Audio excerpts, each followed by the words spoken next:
तुलसी साहब ने कहा, अरे तकी तकते रहो, मुर्शद ने पंजा दिया, बेहोश हो मत छोड़ियो, घर चाहे तो जलवा पिया, रे तकी तकते रहो।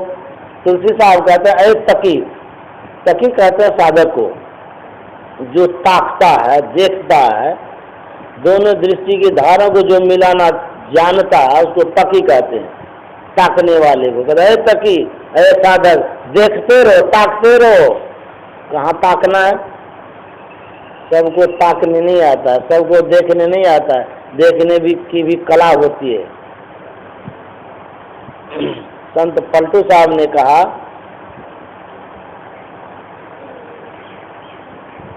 गाजर दिए से का भया, ताकन को ढब नाही।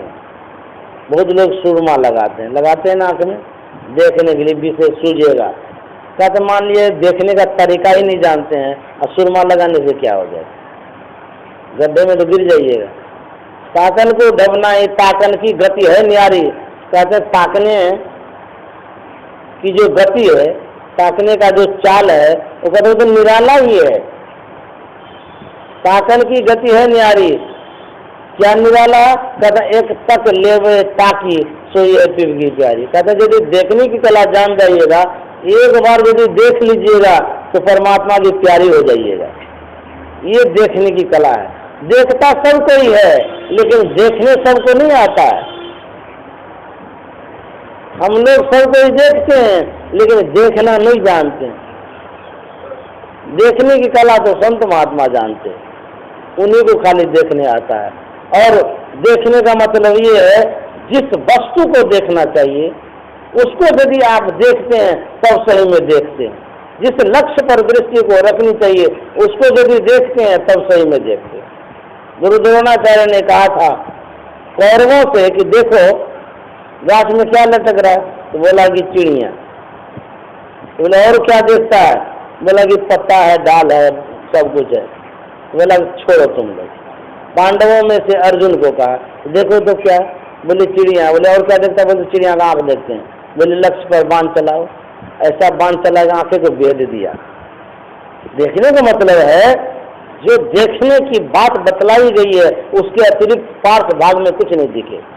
जैसे मान लीजिए आप हमको देख रहे हैं ना, भी हमको देखते हुए भी आपको पास के और कुछ भी दिखता होगा, दीवार दिखता है, ढेरी चीज है इधर देखने का, सब दिखता होगा, दिखता है ना। हम भी आपको देखते हैं तो बहुत कुछ दिखता है। कहते ये जो देखना ये फैली निगाह है। फैली निगाह से देखने से सही देखना नहीं होगा। आपके घर में एक पर्दा है, उसमें उंगली घुसाइएगा तो नहीं घुसेगी उंगली, और सुई घुसाइए तो झट से घुस जाएगी। क्यों? सुई पतली होती है, उंगली मोटी होती है।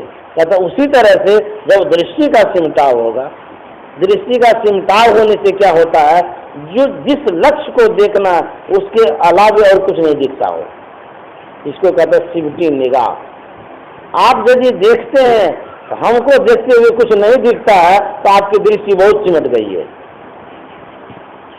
तो सब कुछ यदि दिखता है तो लोग कहते हैं ना इसको दिखता है, तो संत महात्मा कहते हैं उसको कुछ भी नहीं दिखता है।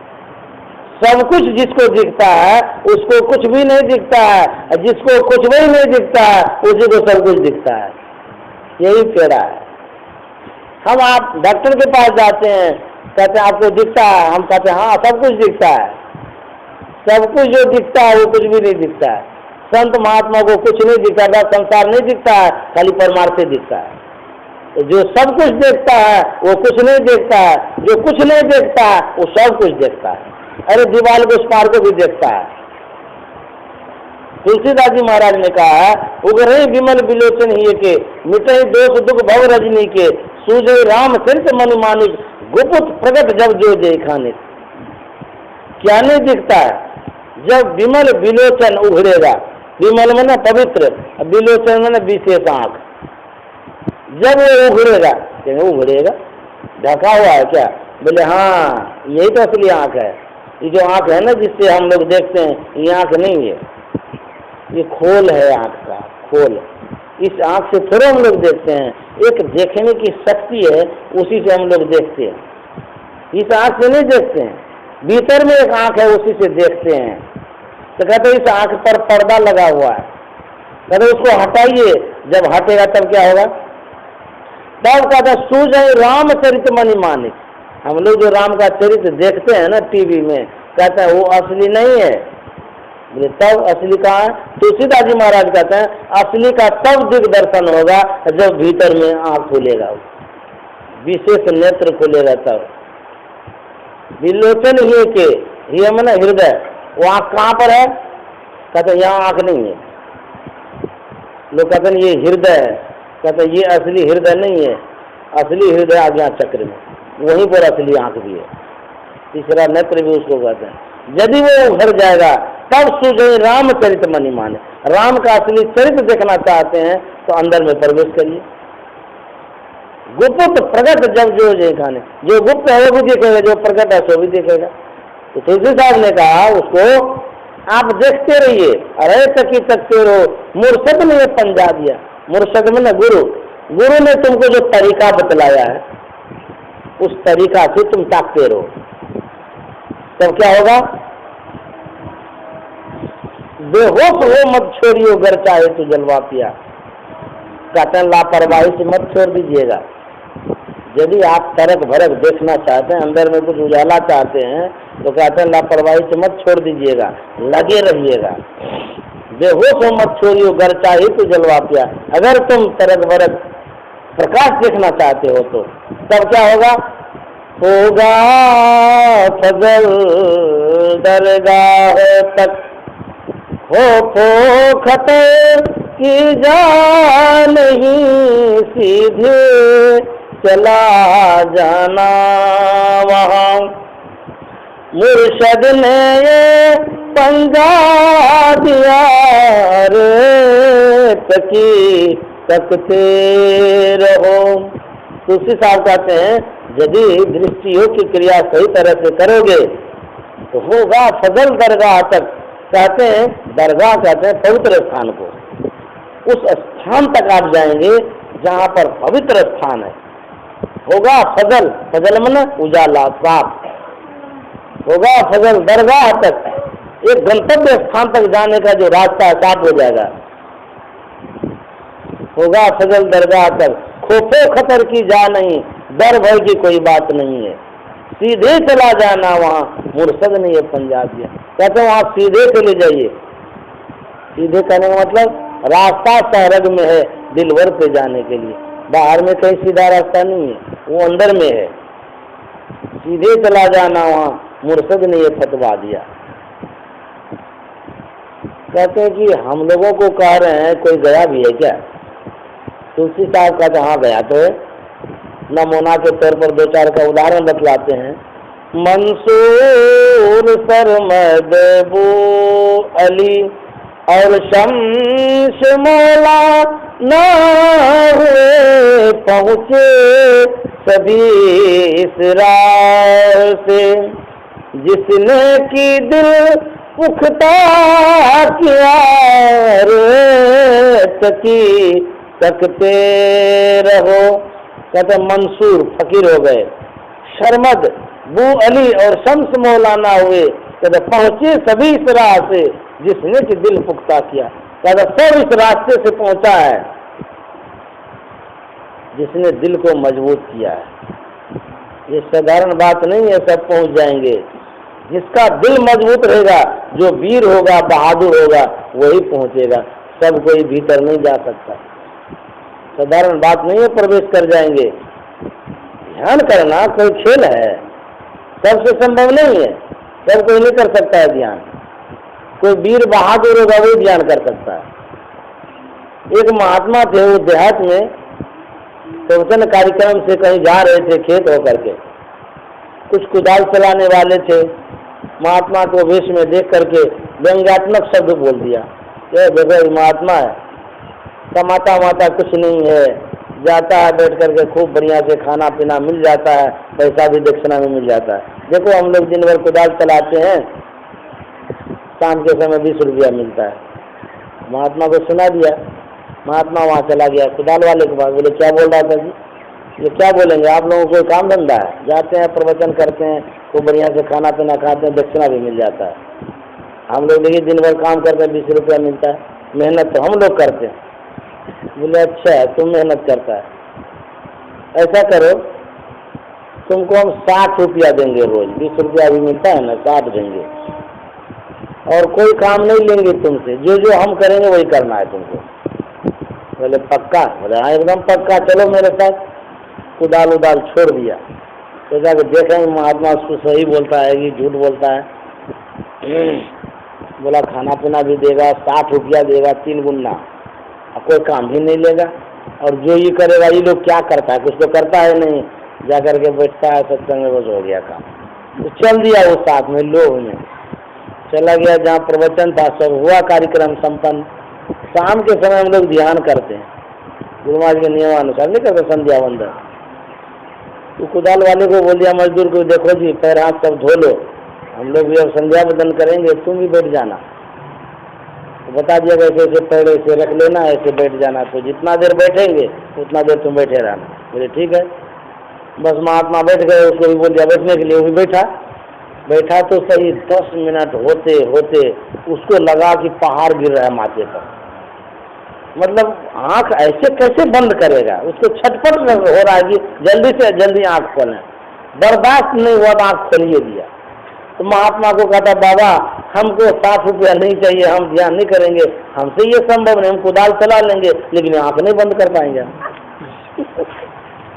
बोला हम आंख बंद नहीं कर पाएंगे, हमको आंख खुला वाला बताइए।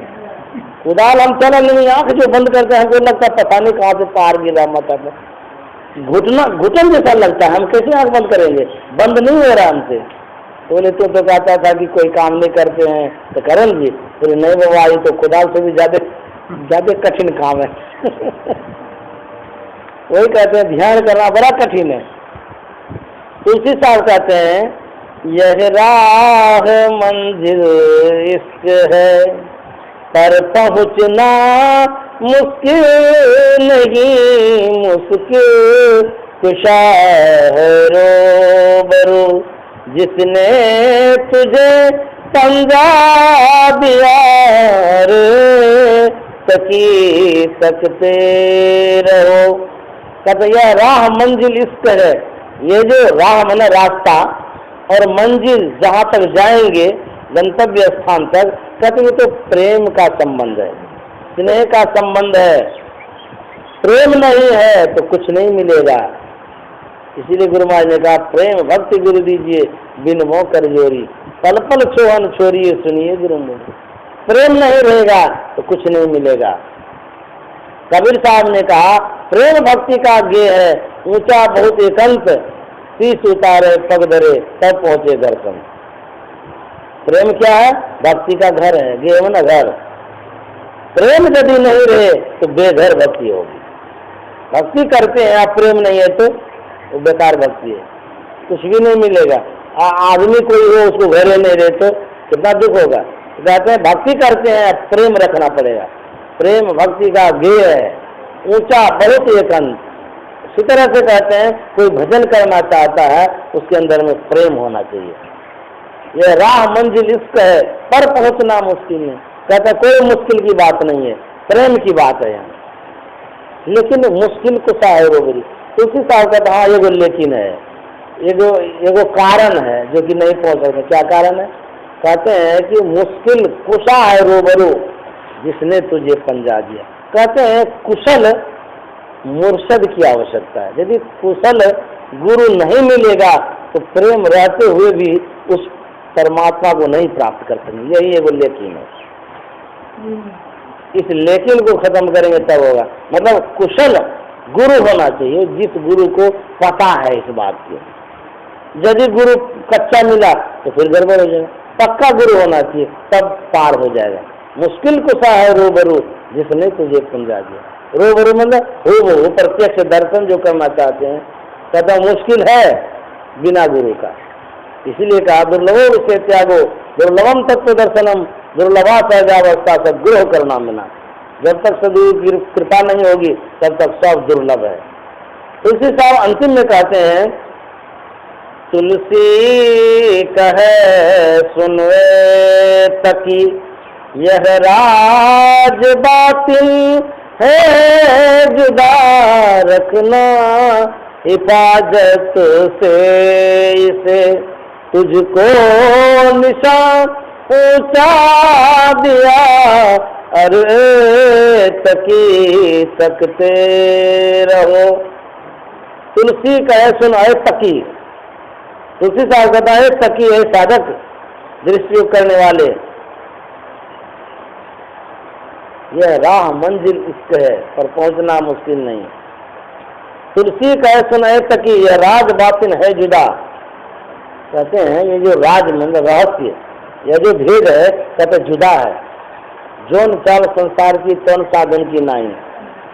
भेद यह गुप्त पाना किसी ग्रंथ से है संभव, समझ लो किसी संत से। ये जो राज है, कौन सा राज? अंतर का राज। ये तो बाहर का राज होता है, बाहर की राजनीति होती है संसार की, एक भीतर की भी राजनीति होती है। तो भीतर का जो राज है वो तो संत महात्मा जानते हैं, और बाहर का जो राज है भारत देश का वो तो यहाँ का नेता जानता है।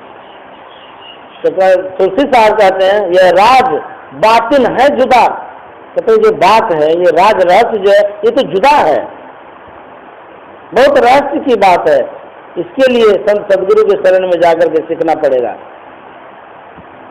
रखना हिफाजत से इसे तुझको निशान ऊंचा दिया। तुलसी साहब कहते हैं अरे इसको हिफाजत से रखना, किसको? जो तुमको भेद बतलाया गया है, जो क्रिया बतलाई गई है, इसको हिफाजत से रखिएगा। ये साधारण चीज थोड़े है। तुलसी साहब क्यों कह दिए हिफाजत से रखना? क्यों कह दिए? जैसे हम आप गृहस्थ हैं, जब धन इकट्ठा करते हैं ना, खून और पसीना चुआ करके ढेर धन इकट्ठा जब करते हैं, जब मरणासन्न के समय आता है, मरने के समय अपने पुत्र को बुला के कहते हैं बेटा खून पसीना एक करके ये सब संपत्ति जमा की है, ऐसे बर्बाद मत कर देना, हिफाजत से रखना, ठीक ढंग से इसको खर्चा करना। क्यों दर्द हो रहा है? क्यों कमाया है, जो कमाया है उसी को दर्द हो रहा है। तुलसी साहब ने कमाया है, मेहनत किया है इस ज्ञान को प्राप्त करने में, खून पसीना ये किया है।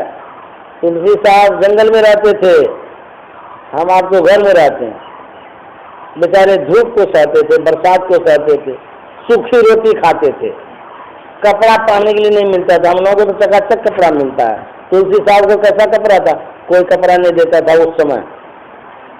दर्जी जो कतरन फेंकता नहीं है उसको उठा के लाते थे, कांटा में जो बबूल का कांटा उसमें पिरोते थे, उस कपड़ा को खिंथा बना लेते थे, सूखी रोटी खा करके भजन करते थे, अंग को ढक करके भजन करते थे।